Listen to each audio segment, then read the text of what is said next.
Channel 2 investigates the juvenile justice system. Flaws came into focus after two teens killed this man, Anthony Brooks. Turns out police had arrested them before, 17 times.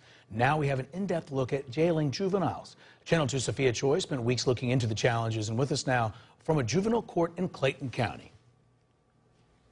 Justin, this is one of 159 juvenile courts here in Georgia. Every single county has one. Now, the two boys we highlight faced a judge in a courtroom like this many, many times before without ever facing detention until they actually killed a man. But even the victim's family says jailing juveniles may not be the answer. These are the last minutes of Anthony Brooks' life. That's him at the register. He's at a gas station in southwest Atlanta, holding a cell phone and telling anyone who would listen the two boys terrorizing his neighborhood were in the parking lot in a stolen red Dodge Charger. Minutes later, a confrontation with one of the boys spills into the parking lot. A third teen joins in. The brothers fire shots before taking off. It has been a tremendous loss for our family. Tawana Brooks is still devastated over her nephew's murder in November 2016. Just really angry at the judicial system. Angry after learning about the extensive criminal history of Charlie and Isaac McDaniel. This is them, caught on surveillance cameras sliding or stealing from cars at gas stations. How two teenage boys could be arrested more than 30 times and continue to be out on the streets committing crimes. The reason comes down to this piece of paper. It's the Georgia Juvenile Point System, or DAI, the Detention Assessment Instrument. It allows intake officers and judges to assign a score depending on the severity of the crime. So they get bolder every time they walk into an intake facility, do their information, and be turned around and sent out the door. The McDaniel brothers avoided detention because they were deemed mentally incompetent, meaning they could not go to a regular center.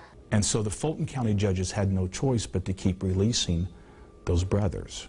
Judge Stephen Teskey presides over the Clayton County Juvenile Court and helped reform Georgia law in light of the McDaniel brothers' case. So if that happened today, it wouldn't happen. I do not believe that we should continuously allow someone to be released. Fulton County District Attorney Paul Howard says the McDaniel brothers put new focus on how they treat teen criminals deemed incompetent or not. Focus upon those cases where juveniles, they've been arrested for 3 or more times.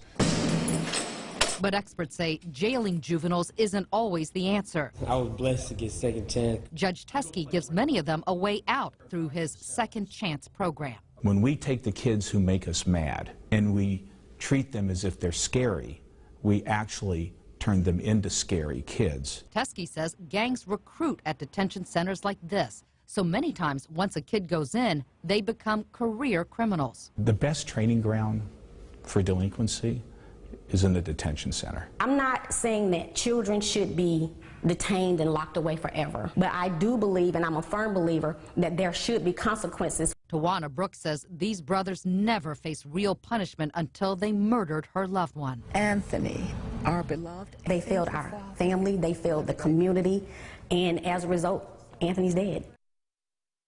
And Georgia's a national leader when it comes to juvenile justice, in no small part to Governor Nathan Deal, who put about $20 million into the budget for juvenile reform. Yeah, very good. Tough topic, has to be handled.